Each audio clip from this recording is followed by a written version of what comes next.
Yuala, Budabai Dundagu, Warundjeri, Mundana, Yilana of the Kulin Danti, Naya Nula Nugala, Naya Yimbaya Yarana Undanu Yantilelu. Vicki Saunders, Naya Gungriambi. Hi, I'm Vicki Saunders. I'm a Gungri woman from Mitchell in southern central Queensland, and we're here today to talk about a project we're doing with the Brisbane Women's Correctional Centre with Ani Melita Orcher, Ani Estelle Sandow and Dr Claire Walker from the Elders group in the corrective services there. And while they're unable to be here today, also part of our presentation and central to our research team are Dr Sara Woodlands, a performance and arts-based researcher at Queensland Conservatorium of Research Centre, and Dr Leah Barclay, the lead researcher in Acoustic Ecology at Griffith. And co-presenting with me is Dr Bianca Beetson, Program Director of the Contemporary Indigenous Arts Centre. Narawanya. I'm Bianca Beetson. I'm a proud Cubby woman from the Sunshine Coast, Queensland. See, another Queenslander. Queensland represents in the room today. I also have Wiradjuri and Cookie Yalanji heritage. Thanks, Bianca. Oops. I began our presentation with as yet untranslated Gungri words to acknowledge the presence of the land and the country on which we meet, and any elders who may be present here today. I also use these words to acknowledge the traditional custodians for the place that we're in and their ancestors, past, present and emerging. I'd also like to acknowledge and thank the organisers for this forum, Lowitja, and it's an honour to be here. And last but not least, I use these words to acknowledge you who are listening here today. Nyanula Nugala, I see you. I acknowledge your existence, your ancestors, and your place in our story. It's been said that we live the stories we tell and we tell the stories we live, and that when we share our stories, we become part of them, and today you're becoming part of ours. Today we're here to share our stories of an arts-based research project that we've called Listening to Country, and the knowledge translation strategies we're using to share what we've learned. And because we've had this question before when we presented, no, it's not about listening to country music, it has come up. It's actually about exploring the value of acoustic ecology, or the impact of the soundscapes, the landscapes of sound that we all live within in our environment, on our environmental, social, physical health and well-being. And our story today is about how we're using listening as a performative knowledge translation strategy and the sounds of country to translate ways of knowing and experiencing cultural connection, maintenance and well-being amongst Aboriginal and Torres Strait Islander mothers, aunties, grandmothers and sisters currently living off-country, in prison, on the countries of the Turrbal, Yagara and Yurrkala peoples. Bianca, Sarah and Leah will talk a little bit more about this soon, but before we begin, I'd like to start with a short listening exercise and an invocation to the country ever present under our feet. Many years ago, Miriam Rose Ungamar Bowman introduced the word Dadiri to draw attention to the different ways that Aboriginal peoples in Australia listen. Dadiri means deep active listening that is comfortable with silence, and in Gungri we use the word Yimbaya, which also means respect. And I was told, when you're listening, respect is automatically there. Our talk here today is about listening to the country that's central to our well-being and that's always speaking to us. So if you feel comfortable doing so, please close your eyes and focus your attention on all the sounds that surround us. Listen to the different sounds that are all around us. If you listen, focus your attention on the sounds as your breath going in and out. You may want to take a deep breath now. Breathe in and out. And as you do so, focus on the sound that it makes. In a little while, I'm going to ask you to hold a minute's silence to acknowledge and honour the traditional custodians of this place and their ancestors. During this minute's silence, I'd like you to listen carefully to all the sounds that surround us in this room, in this place. In this place, in a busy modern city, there's no such thing as absolute silence. We are always immersed in the soundscapes that surround us and move through us. Always the vibrations of many sounds are moving through us. As you breathe in and out, listen to the sounds in the distance, those that are far away and those that are here in this room. Perhaps you can hear the faint sounds of planes flying high above us. Shift your attention to the sounds that are nearby, to the sounds of people breathing, to the sounds of your own breath as you breathe in and out.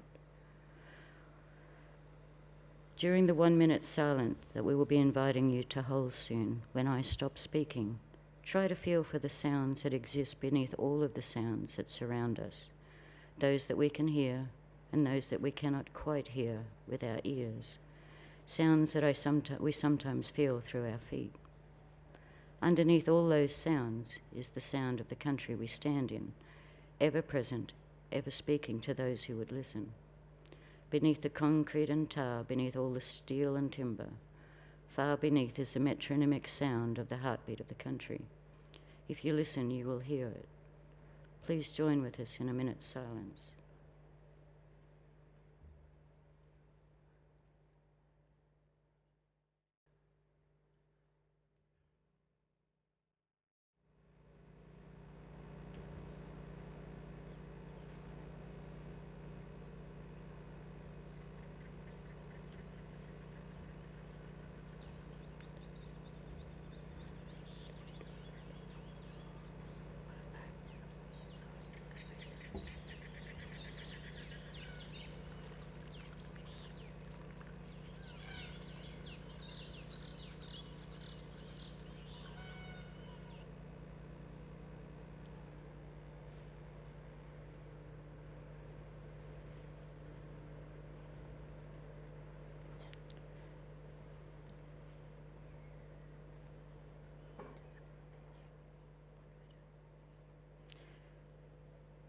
Thank you.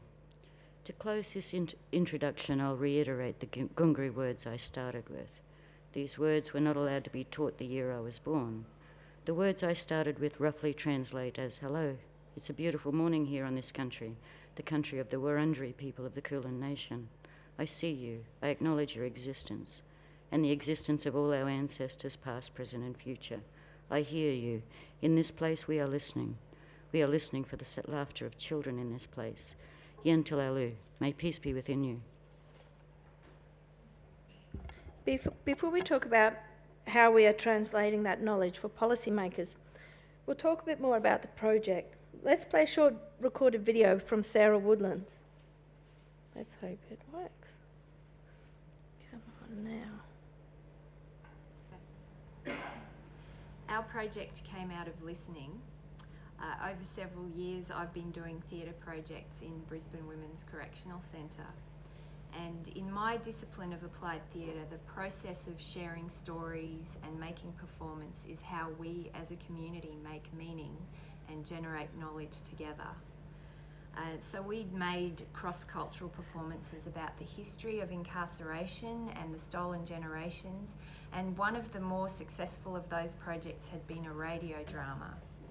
In this process of making the radio drama, we discovered that the women engaged really deeply in the process of making soundscapes and sound effects. And through this, they were achieving what Rice calls acoustic agency. So it was enabling them to counteract the oppressive soundscapes of the prison, for example, doors slamming and radio chatter and squeaking footsteps, with their own sonic practices to make the radio drama.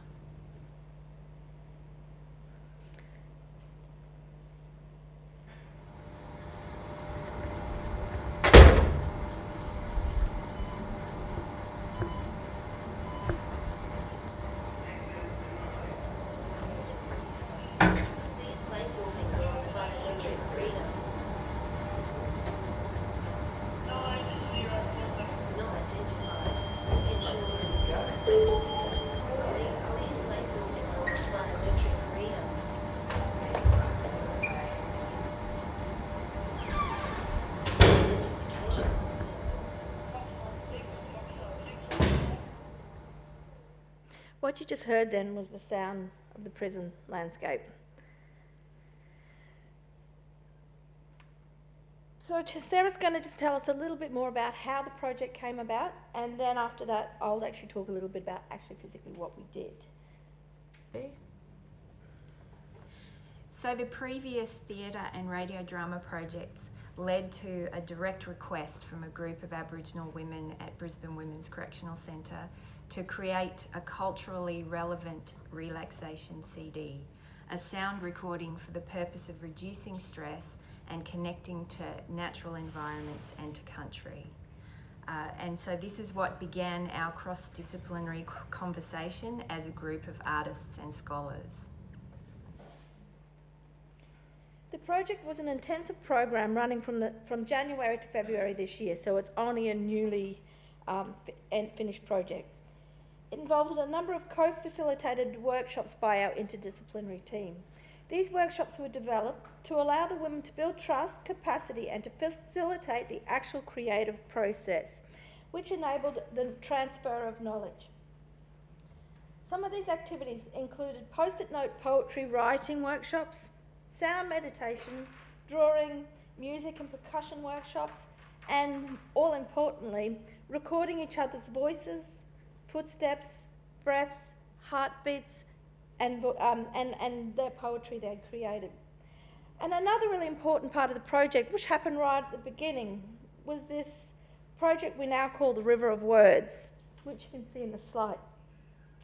The River of Words formed the background of this project.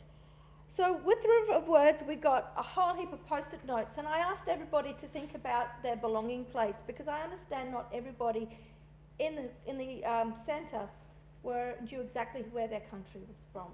So I said, let's think about this place where you feel good, where you feel energised, and where you belong. And they wrote words that related to this belonging place, how it felt, how it made them feel, or where the physical place was.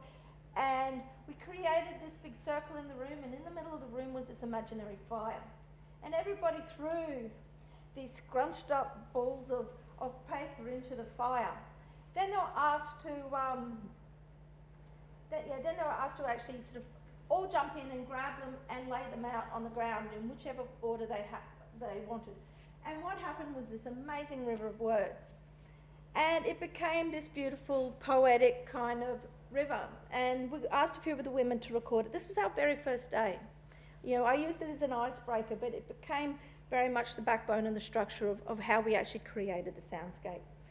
Overall, about 14 women participated in the project on an ad hoc basis.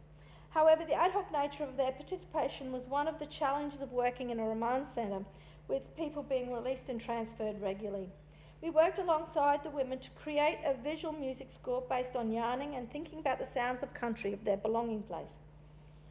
Then undertaking recordings of the sound particular to place, culture, fauna and flora, as depicted or as described by the women.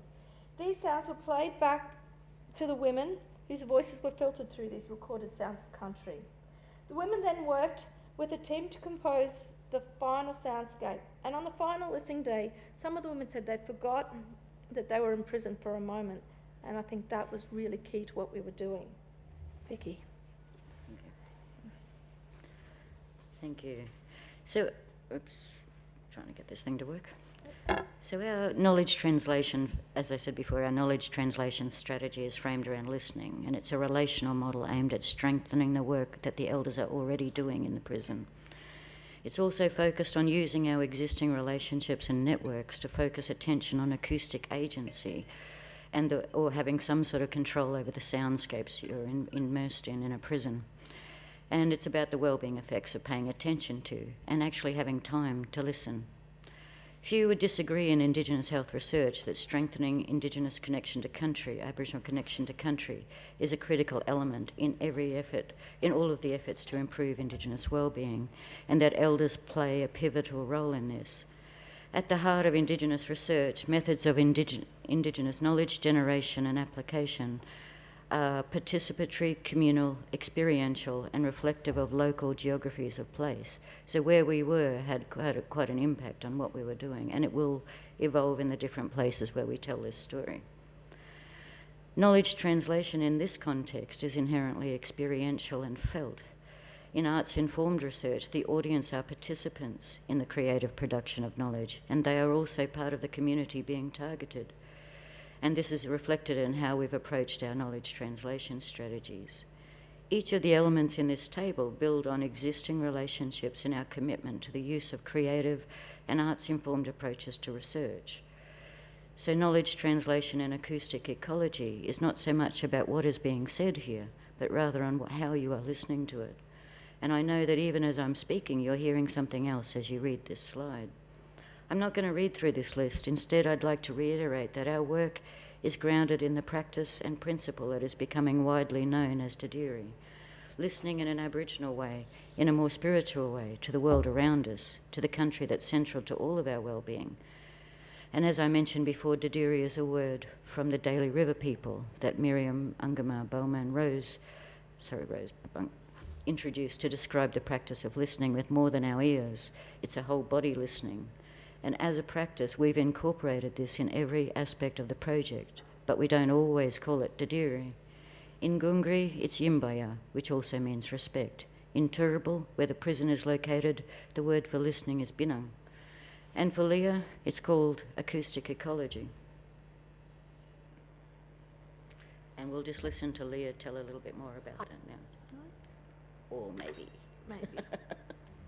Hi everyone, my name's Leah Barclay. I'm an acoustic ecologist and a sound artist, and I'm really passionate about the way we can use sound to really connect communities to the environment.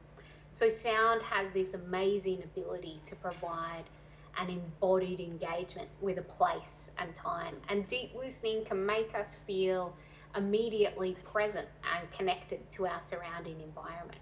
So this idea of contemporary acoustic ecology has really been a catalyst for a global movement of artists that are exploring the temporal complexities of climate change and revealing invisible ecosystems and connecting communities to the social, cultural, ecological and political layers of changing environments through sound. Now this work all really resonates with Murray Schafer's initial idea of acoustic ecology in the 1970s. This idea that we should attempt to hear the acoustic environment as music and we should take responsibility for its composition. So sound is this inherently interdisciplinary medium which can be a challenge in a policy context when we're looking at this idea of listening as embodied knowledge translation. But I think what we've seen, particularly in the last couple of years, is this rapid interest in sound across so many disciplines, whether that's advancements in environmental science, demonstrating how much we can learn by listening to the environment, or more recent research in medicine that's really, and health, that's really showing us how sound truly affects our body and how listening to environmental sound can have positive impact on not just our body but our mind as well, of course. So all of these interdisciplinary possibilities, the value of listening is at the heart of acoustic ecology and really the core of this Listening to Country project. Thank you. We are on the early stage of knowledge translation, having the project just wrapped up. But what we've taken from this project is the potential to build on the inside, and beyond the prison walls. So we are currently exploring the possibilities of using this methodology as a tool for working in other areas of the health, aged care and social justice systems. Working with dementia patients, imagine being able to trigger stories from the elders. I've worked quite a bit in that space, and the sounds. I mean, when we were sitting in the room with the old people, they were like going, "Oh, that sound reminds us of being back in Cherbourg and washing our clothes on the rocks." Also assisting people in palliative care to assist with the stress of dying, working with biorhythmic feedback to sort of, be able to help alleviate that. And of course, and most importantly, working with kids and youth in care. I'm currently exploring working with some in a partnership with ACE in Brisbane in relation to developing an app. And of course, more prisons. We are keen to work with prisons with more stable population this time. Remand's not ideal. And I'm keen as a teacher to trial it in the classroom.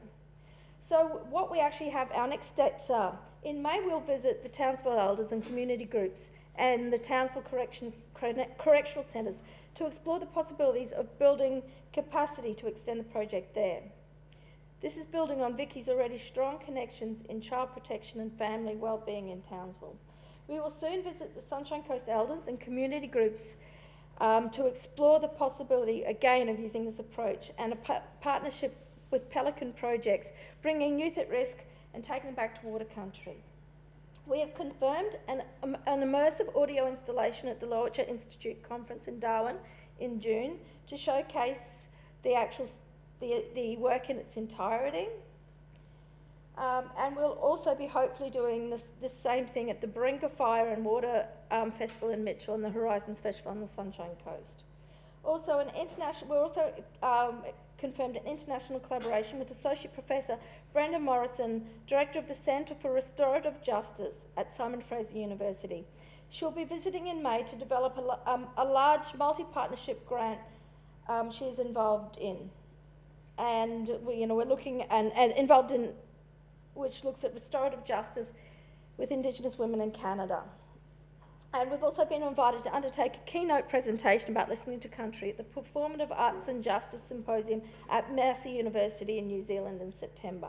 But on a local level, we've set up a website that is password protected for the women upon their release to be able to share it with their family and have access to it. We've had approximately 70 downloads already.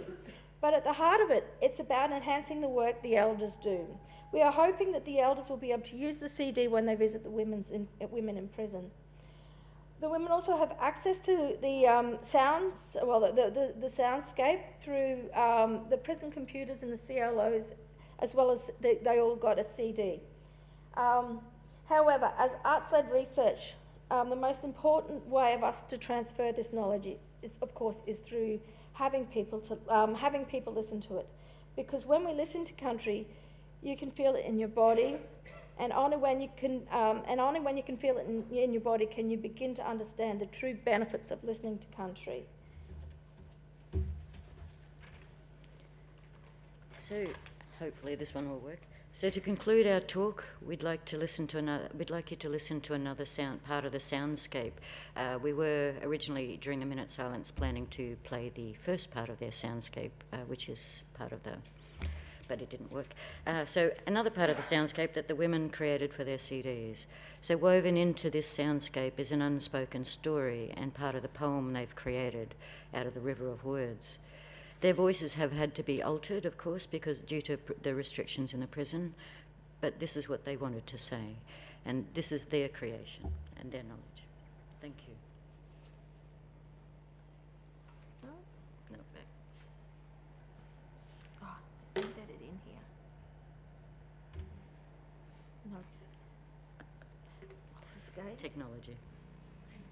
We've been having fun.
Thank you for listening.